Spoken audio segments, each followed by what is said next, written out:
আমার রান্নার মজা চ্যানেলে সকলকে স্বাগত। আমরা একটা প্যান্ডেমিক সিচুয়েশনের মধ্যে দিয়ে যাচ্ছি, তো আমাদের ইমিউনিটি বাড়ানোর জন্য কাড়া খাওয়াটা খুবই জরুরি। কাড়া বানানো খুবই সহজ, চলুন দেখে নিই কাড়া বানাতে কি কি লাগছে। এখানে আমি এলাচ, লবঙ্গ, দারচিনি, গোলমরিচ আর নিয়েছি তালের মিছরি, আর লাগছে এখানে 2 কাপ জল আছে, আমি মেপে নিয়েছি। ইন্ডাকশনটা অন করলাম, করে এবার এই গ্লাসের জলটা এর মধ্যে ঢেলে দিলাম।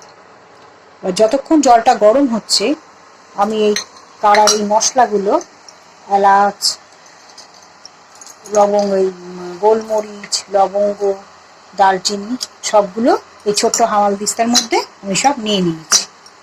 নিয়ে একটু থেতো করে দিয়ে দেবো,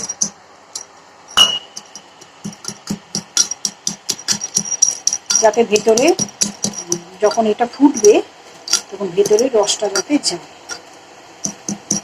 অল্প থেতো করলেই হয়। এগুলো একটু হালকা গুঁড়ো করে নিয়েছি, এগুলো এবার ফুটন্ত জলের মধ্যে দিয়ে দেবো। এটা যখন ফুটতে থাকবে তখন আমি এই তালের মিছরিগুলো এর মধ্যে দিয়ে দেবো। এখানে একটা কথা বলে রাখা জরুরি, যাদের সুগার আছে তারা তাল মিছরি বাদ দিয়েও কাড়া তৈরি করতে পারে। এবার আমি মিছরিটা দিয়ে দেবো, এইভাবে 5 মিনিট ফুটতে দেবো। আমাদের তৈরি হয়ে গেছে, 5 মিনিট ফোটানো হয়ে গেছে। এবার আমি অফ করে দেবো। এবার আমি একটু লালচে ভাব এসছে,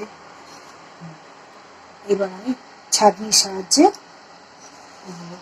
কাড়াটাকে ছেঁকে নেব।